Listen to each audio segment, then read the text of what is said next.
I veliki pozdrav svima na došli novi video. Danas ćemo pričati o tome kada se pojavi greška pri otpremanju nekog videa zapisan na YouTube. I generalno ovo je novi odeljak takozvani rješavanje problema sa otpremanjem. I mislio sam da ovo ne započinjem, pošto svakako će ovo biti posljednji video u ovoj godini. Ali ajde, pošto nisam imao ideja, ipak bolje da odradim ovo. Tako da ćemo da krenemo. Dakle, česte greške prilikom otpremanja mogu biti sljedeće. Ukoliko vam se pojavi na shorts videima problem sa zvukom, znači potrebno je, ako imate nekih problema sa autorskim pravima, znači da je onda ste dobili autorsko pravo na osnovu Content ID-a na vašem shorts videu.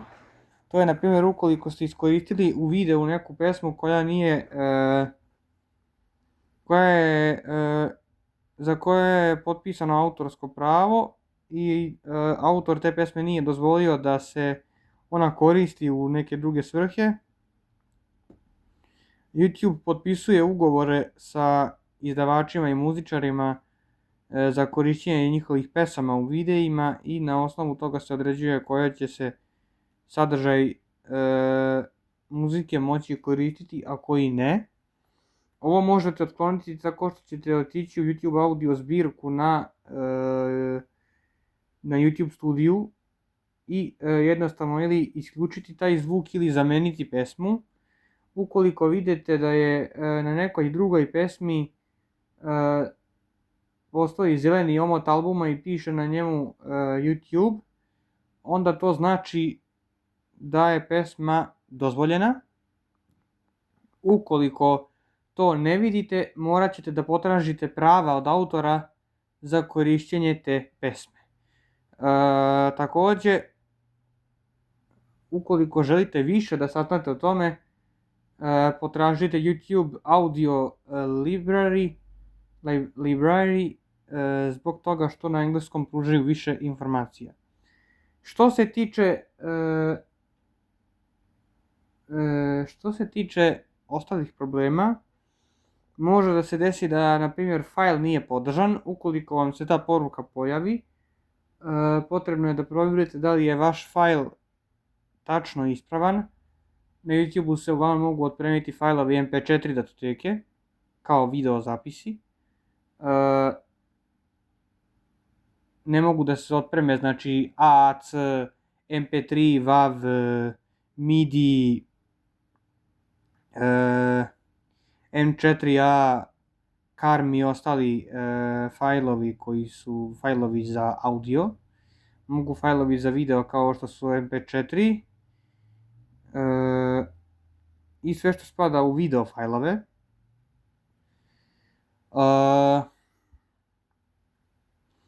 Ovo možete da promenite, na primjer, ukoliko imate audio snimak. Moj vam je savjet, ako želite da ga objavite na YouTube, da prethodno ga konvertujete. Na primjer, audio vam je u MP3-u, konvertujete ga u MP4, moći ćete da ga objavite na YouTube.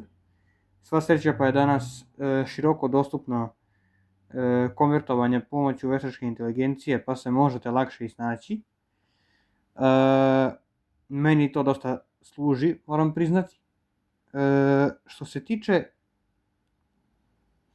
ostalih problema, ukoliko pojavi se greška da kanal ne dozvoljava otpremanje, to znači da je administrator vašeg naloga uključio ograničeni režim. Zatim može da se desi greška da ne možete da objavite video.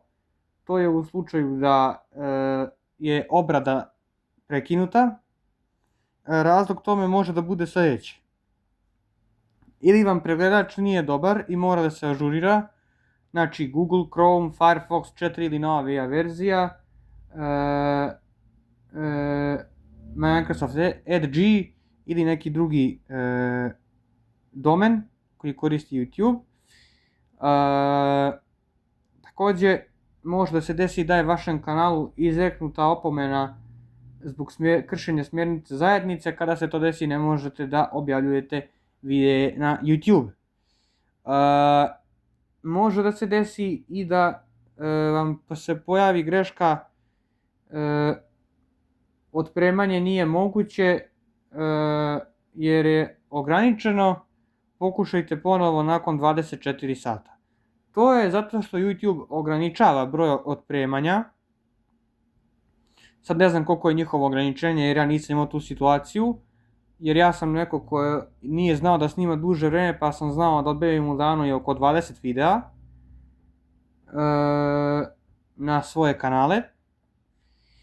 U svakom slučaju, otpremanje se ograničava očigledno na one korisnike kojima u istorija kanala nije baš najbolja, znači koji su imali opomenu o autorskim pravima, opomenu o kršenju smjernice zajednice i slično.